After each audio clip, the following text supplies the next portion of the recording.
I'm Sarah, and this is the story of how my life took an unexpected turn. Growing up in Millbrook, a tiny speck on the map that most people have never heard of, I always dreamed of something bigger. Don't get me wrong, Millbrook had its charms, everybody knew everybody, and the annual fall festival was the highlight of our year. But for an ambitious girl like me, it felt suffocating. My parents, Tom and Lisa Thompson, worked hard to give me everything, but they were modest folks who never flaunted their wealth. Money doesn't define a person, Sarah, Dad would always say. It's what you do with it that matters. I was their only child, and they poured all their love and hopes into me. Mom would spend hours helping me with my homework, while Dad taught me the value of hard work by letting me help out at the plant during summers. They were simple people with big hearts, and I loved them for it. But Millbrook was too small for me, so after graduating from high school, I went to college in another city. The 4 years at Westbrook flew by in a blur of classes, part-time jobs, and newfound friendships. I threw myself into my studies, determined to make the most of this opportunity. Graduation day arrived before I knew it. As I stood in my cap and gown, diploma in hand, I caught sight of my parents in the crowd.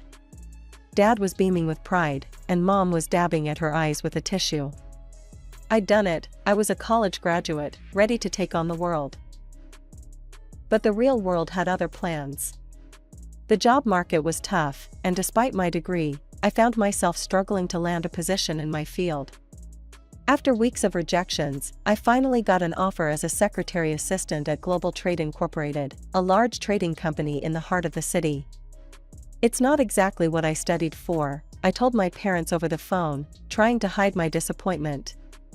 It's a foot in the door, Sarah, Dad reassured me. You've got to start somewhere. Work hard, and opportunities will come. 6 months into my job at Global Trade Incorporated, I had settled into a comfortable routine. Wake up, commute, work, commute, sleep, repeat. It wasn't exactly the glamorous city life I'd imagined, but it was a start. Then, on a particularly dreary Tuesday afternoon, everything changed. I was grabbing a quick coffee at the cafe across from our office building when I quite literally bumped into him. Hot coffee splashed across my blouse, and I let out a yelp of surprise. "Oh God, I'm so sorry," a deep voice exclaimed. I looked up to see a pair of striking green eyes filled with concern. The man they belonged to was tall, impeccably dressed in a tailored suit, with dark hair and a chiseled jawline. He looked like he'd stepped right out of a magazine cover. "It's fine," I mumbled, trying to dab at the stain with a napkin. "It's just a shirt." "Please, let me buy you another coffee," he insisted. "And your dry cleaning bill. I feel terrible." I was about to refuse when he flashed a charming smile that made my knees weak. "I'm Mark, by the way. Mark Callahan." "Sarah Thompson," I replied, returning his smile. "And okay, you can buy me coffee. But let's skip the dry cleaning drama." We ended up talking for over an hour. Mark was a rising star at a prestigious law firm, charming, funny, and impossibly easy to talk to. By the time I realized I was late getting back to work, we'd already exchanged numbers and made plans for dinner that weekend. Our first date was like something out of a romantic comedy. Mark took me to an exclusive rooftop restaurant with a view of the entire city skyline. The food was exquisite, the wine flowed freely, and the conversation never lagged. As we stood on the terrace afterwards, the city lights twinkling below us, Mark leaned in and kissed me. It was perfect. The weeks that followed were a whirlwind of romantic dates, late-night phone calls, and stolen moments between our busy work schedules. Mark was attentive, generous, and seemed to genuinely care about my thoughts and dreams. As our relationship deepened, I found myself spending more and more time at Mark's luxurious downtown apartment. It was a far cry from my tiny studio, with its sleek modern furniture and state-of-the-art appliances. Sometimes I felt out of place among all the opulence, but Mark always made me feel welcome. 1 year into our relationship, on a weekend getaway to a quaint bed and breakfast in the countryside, Mark got down on one knee and proposed. The ring was enormous, a diamond that caught the light and sparkled like a star. Sarah Thompson, you brought so much joy and love into my life, Mark said, his voice thick with emotion. Will you marry me? For a moment, I was speechless. This was everything I'd ever dreamed of, a handsome, successful man who loved me, offering a life of comfort and security. I pushed the doubts aside and nodded, tears streaming down my face. Yes, Mark. Yes, I'll marry you. As he slipped the ring onto my finger and pulled me into a passionate kiss, I felt like I was floating on air. This was the beginning of my happily ever after, wasn't it? The excitement of our engagement was still fresh when Mark suggested we visit my parents. I want to meet the people who raised such an amazing woman, he said with that charming smile of his. We planned the trip for the following weekend. As we drove into Millbrook, I pointed out familiar landmarks to Mark. The high school where I'd spent my teenage years, the diner where I'd had my first job as a waitress. Mark nodded politely, but I could see his eyes scanning the modest houses and small businesses with a hint of disdain. We pulled up to the apartment complex, where my parents rented an apartment during the renovation of their house. As we climbed the stairs to my parents' temporary home, I could feel Mark's judgment radiating off him in waves. Mom opened the door before we could knock, her face lighting up with a warm smile. Sarah, honey, she exclaimed, pulling me into a tight hug. She turned to Mark, her smile never faltering. And you must be Mark. We've heard so much about you. Dad appeared behind her, extending his hand to Mark. Welcome, son. Come on in. The apartment was small but cozy, filled with the familiar knickknacks and family photos that made it feel like home, despite its temporary nature. I watched nervously as Mark's eyes swept over the modest furnishings and cramped space. As we sat down to eat, the conversation flowed awkwardly. Mark spoke about his job at the law firm, dropping names of high-profile clients and mentioning the expensive car he'd recently purchased. My parents listened politely, exchanging glances I couldn't quite decipher. So, Tom, Mark said, turning to my father. What line of work are you in? Dad swallowed a mouthful of food before answering. I work at a wood processing plant just outside of town. He did not specify his position, true to his modest nature. Ah, Mark nodded, a hint of condescension in his voice. That must be interesting work. I felt my cheeks burn with embarrassment, though I wasn't sure if it was on behalf of my parents or Mark. The rest of the meal passed in a blur of stilted conversation and uncomfortable silences. As we drove back to the city, Mark was unusually quiet. Finally, he spoke. Your parents seem nice. But they're just very simple people. I guess I thought, with you being so polished and all, that they might be different. I opened my mouth to defend my parents, to explain about the renovations, about Dad's business. But something stopped me. A part of me wanted to see how Mark would treat us, if he thought we came from humble beginnings. A few days after our visit to Millbrook, Mark announced that his mother wanted to meet me. She's eager to get to know the woman who's stolen my heart, he said with a smile that didn't quite reach his eyes. I was nervous as we pulled up to a towering apartment building in the most exclusive part of the city. Mark's mother, Vivian Callahan, lived in the penthouse suite. As the elevator climbed to the top floor, my stomach churned with anxiety. The doors opened directly into a foyer that was larger than my entire apartment. Vivian stood there, a statuesque woman in her early 60s, impeccably dressed in what I assumed was a designer outfit. Mark, darling, she cooed, air-kissing both his cheeks. Then she turned her piercing gaze on me. And you must be Sarah. I extended my hand. It's nice to meet you, Mrs. Callahan. She looked at my hand for a moment before taking it briefly. Vivian, please. Mrs. Callahan makes me sound so old. The next hour was a whirlwind of designer names I didn't recognize and artwork I couldn't begin to appreciate. Vivian led us through her apartment, pointing out various luxurious items and name-dropping her influential friends. Finally, we settled in the living room. Vivian perched on an antique chaise lounge, while Mark and I sat on a sofa that probably cost more than my yearly salary. So, Sarah, Vivian began, her voice saccharine sweet. Mark tells me you work as a secretary? I nodded. Yes, I'm a secretary assistant at Global Trade Incorporated. How quaint, Vivian said, her tone making it clear she thought it was anything but. And where did you say you were from, dear? Millbrook, I replied. It's a small town about 2 hours from here. Vivian's perfectly manicured eyebrows rose. Well, I must say, this is quite unexpected. Mark, surely you can see that this arrangement might not be suitable. I felt my cheeks burn with embarrassment and anger. Before I could respond, Mark jumped in. Mother, please, he said, his voice tight. I love Sarah. We're getting married. Vivian let out a dramatic sigh. Well, if you insist. When is the wedding? I'll need time to plan a suitable celebration. The Astoria ballroom would be perfect, don't you think? We could invite all the right people. Actually, I interrupted, finding my voice at last. We were thinking of something more intimate. Maybe a small ceremony in Hawaii, just the two of us. Vivian stood abruptly. Hawaii? Without guests? Without me? I think I need a moment, she said coldly, leaving the room.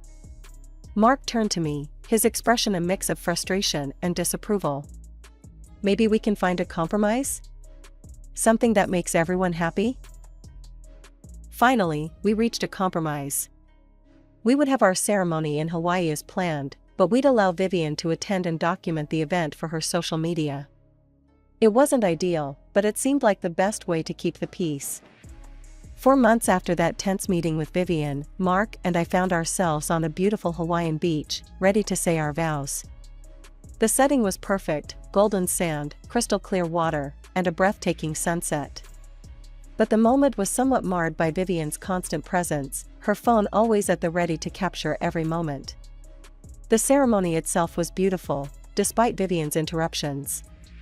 As we exchanged vows, I felt a surge of love for Mark, remembering why I'd agreed to all this in the first place. After the ceremony, Mark pulled me aside. I have something for you, he said, his eyes twinkling. He handed me a small, elegantly wrapped box. Inside was the latest model smartphone, sleek and expensive. Now you'll always be in touch, Mark said with a grin.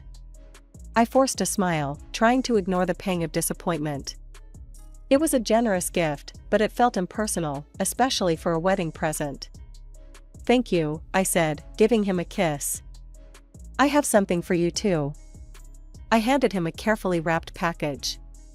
Inside was a painting I'd done myself, depicting the two of us on our first date, overlooking the city skyline. I'd spent weeks working on it in secret. Mark's expression was hard to read as he looked at the painting. It's nice, he said finally.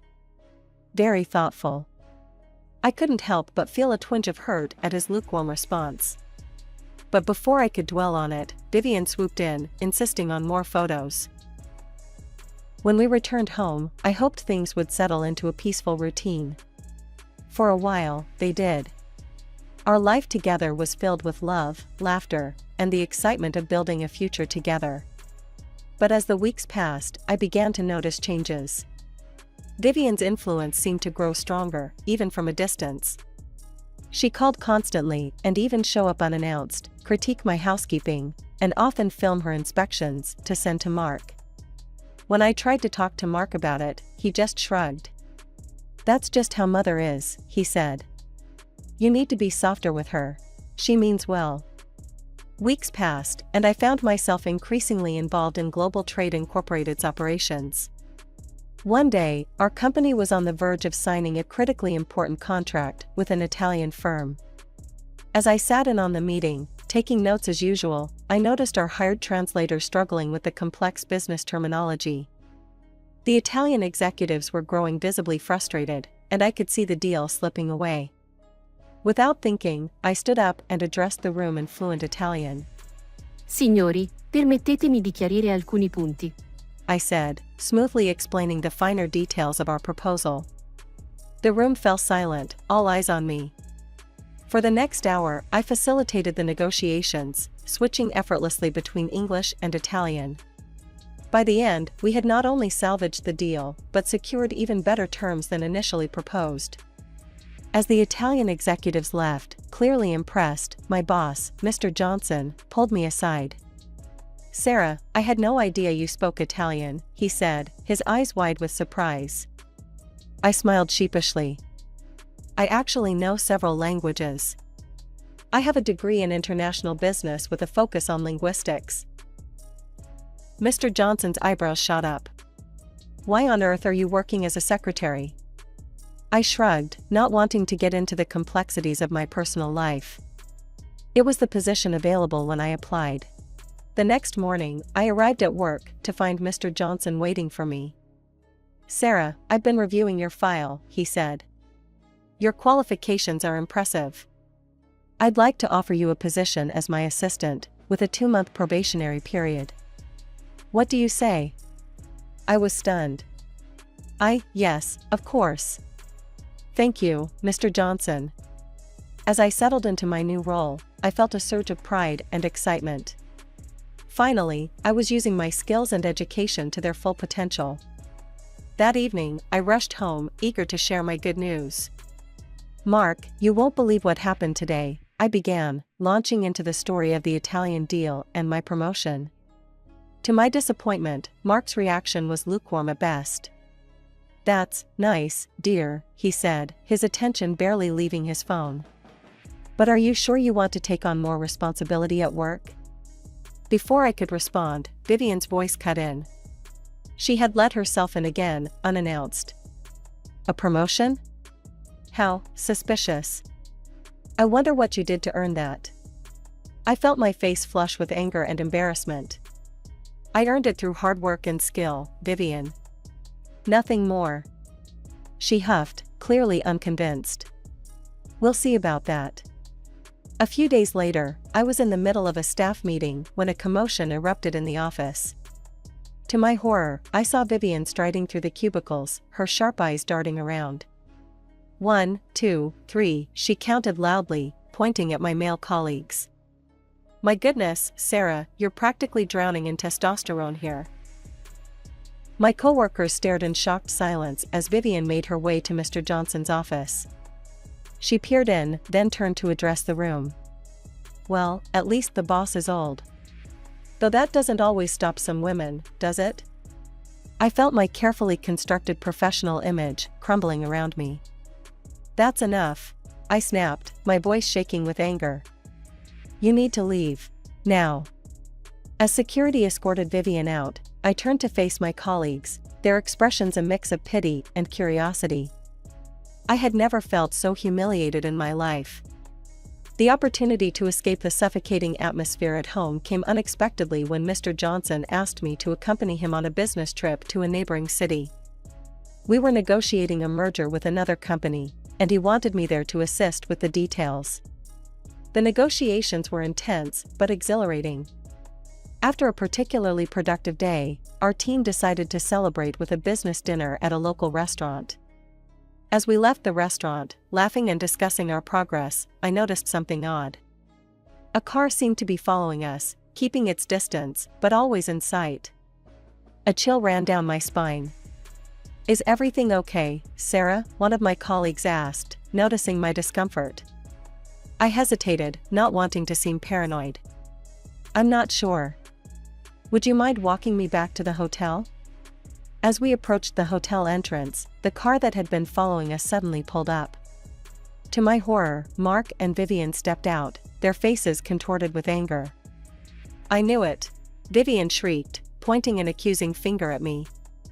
"Look at her, gallivanting around with other men." Mark stood there, his face a mask of hurt and betrayal. "How could you, Sarah?" I tried to calm them down, acutely aware of the scene we were causing. "Please, let's discuss this privately. You're embarrassing yourselves." Vivian's eyes flashed dangerously. "Embarrassing ourselves? You're the embarrassment. Just wait until I tell your parents about your behavior. They'll see what kind of daughter they've raised." The next day, as I tried to focus on our final negotiations, my phone buzzed with a call from my mother. Her voice was a mix of amusement and exasperation as she recounted what had happened. Apparently, Vivian had shown up at their rented apartment, demanding to speak to my parents about Mike's shameful behavior. My mother, ever the quick thinker, had directed Vivian to the wood processing plant where my father was overseeing a new production line. "You should have seen her face when she saw your father in his work clothes, covered in sawdust," my mother chuckled. "She looked like she'd bitten into a lemon." My father, playing his part perfectly, had apologized for not being able to shake her hand, showing her his dirty, calloused palms. Vivian had recoiled in disgust. She muttered something about wasting her time in this backwater and stormed off. My mother finished. "I think she believes your father is just a common worker at the plant." I thanked my mother for the call and hung up, fuming at Vivian.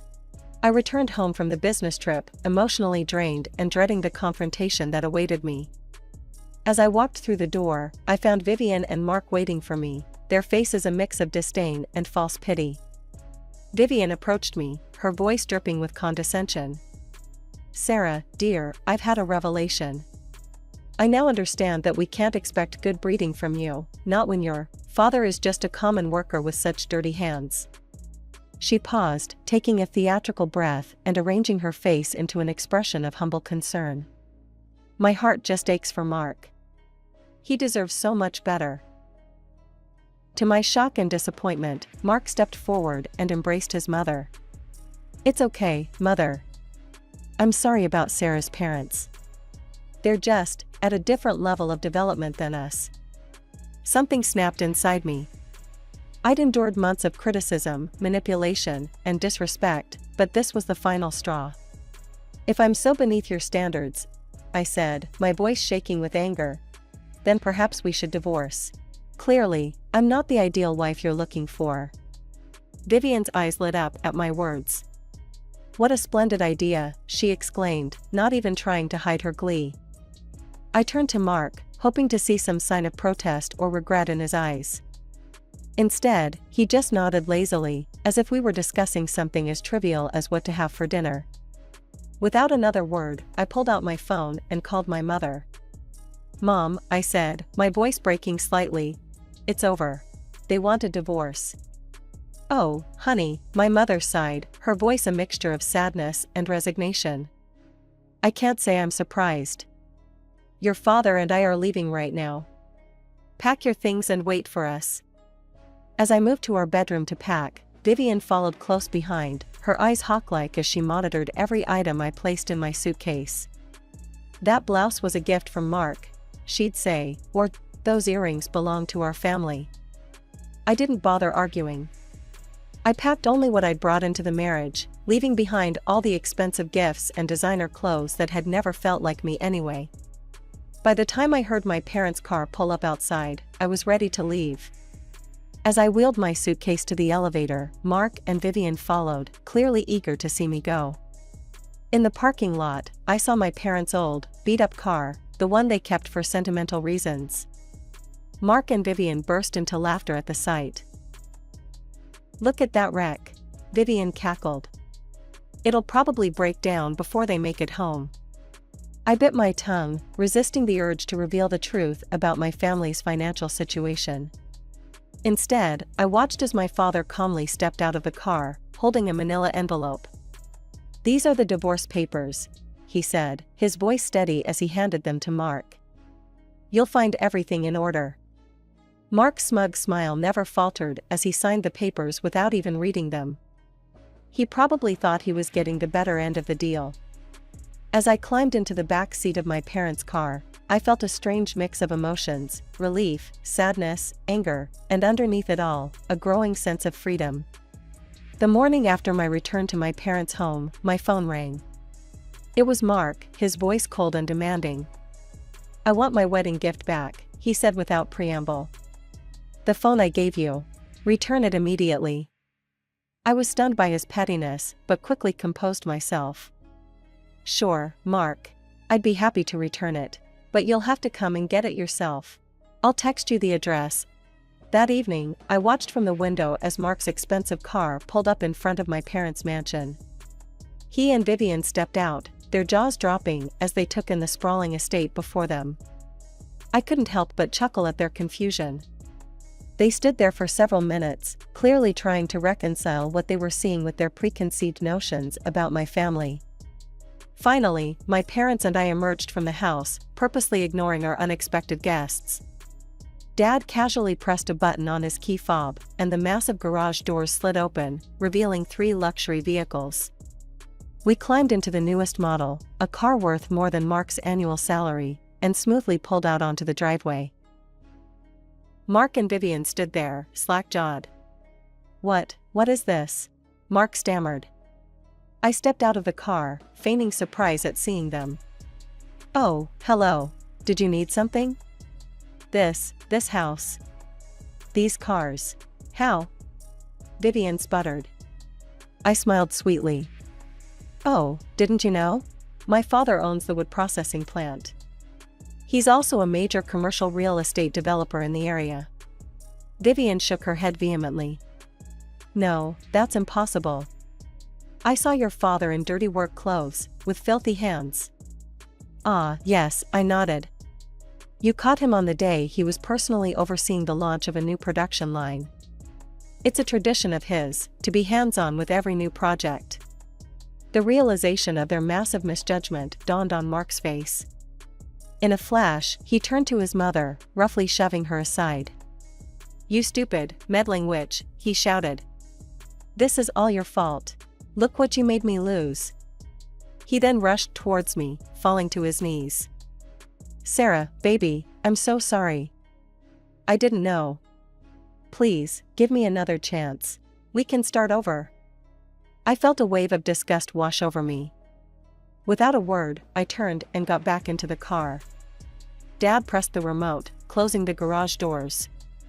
As we started to drive away, Mark and Vivian began shouting apologies and pleas for forgiveness. "Dad, could you stop for a moment?" I asked. As the car slowed, I rolled down the window and held out the phone Mark had given me. "I believe you wanted this back," I said coolly. Mark took the phone, his hand trembling. As we drove off, I caught one last glimpse in the side mirror. Mark and Vivian were in a heated argument, their voices carrying faintly on the wind. I leaned back in my seat, feeling a mixture of relief and vindication. The truth was finally out, and with it, the last ties to my old life were severed.